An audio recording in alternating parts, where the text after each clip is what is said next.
What is up, guys? This is Julian here with Two Motos.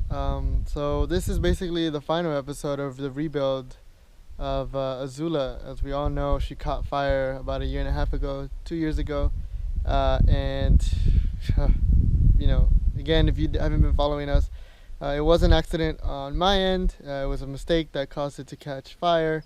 Luckily, nobody was hurt. I was mildly burned, but nothing major, and I healed. And I thought the bike was finally gonna be junked, but I was like, no, I can save the bike. And it's been a long process. Put another wiring harness on. Did the oil change. Did quite a bit of service on it.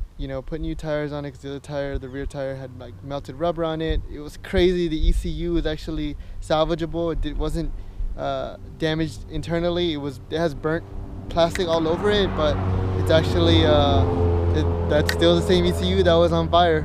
And it's amazing that it's working. I am having some things that I still need to fix on it. Like the bike is 70% done. It does ride. It has new brake pads in the front. It still has the same exhaust that it had before. As you can see, that it was pretty badly burnt and damaged to the fire. I put new Woodcraft rear sets on it. No clip-ons yet.